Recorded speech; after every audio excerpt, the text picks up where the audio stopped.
ভুবনেশ্বরে Bangla cinema খুব একটা আসে না। এতদিন ধরে ভুবনেশ্বরে রয়েছি, বাংলা সিনেমা কখনো আসতে দেখিনি। ধূমকেতু সিনেমাটা দেখার খুব ইচ্ছা ছিল, ভেবেছিলাম হয়তো দেখা হবে না, কিন্তু দেখলাম এই সিনেমাটা নিয়েছে। অল ইন্ডিয়া রিলিজ বলেই মনে হয় নিয়েছে। যাকগে, ভালোই হয়েছে, আমার দেখা হয়ে যাবে।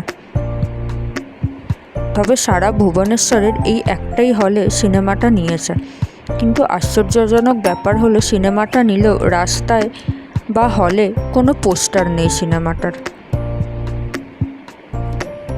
সিনেমাটা শুরু হয়ে গেছে, এতদিন পর দেব শুভশ্রীর সিনেমা এসছে, দেখতে না এলে হয় বলুন? তো সিনেমা দেখে বেরিয়ে পড়েছি। সিনেমাটা অতটাও ভালো হয়নি, কিন্তু ওই আমাদের ছোটোবেলায় তো জিৎ, কোয়েল, দেব শুভশ্রী এরাই ছিল। তো এতদিন পরে এদের যখন সিনেমা রিলিজ করেছে, দেখতে আসার একটা আলাদা ইচ্ছা তো থাকেই। সিনেমা দেখার পর ভাবলাম একটু শপিং করি। তো এখানে লাইফস্টাইলের একটা বড় স্টোর রয়েছে, সেখানেই এসেছি। খুব সুন্দর সুন্দর ক্লাচারগুলো রয়েছে।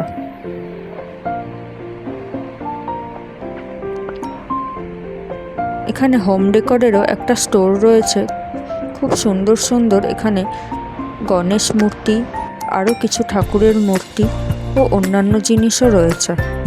মানে লাইফস্টাইলের স্টোরটায় সবই রয়েছে, কোনো কিছু দরকার হলে সেখানে গেলেই পেয়ে যাওয়া যাবে।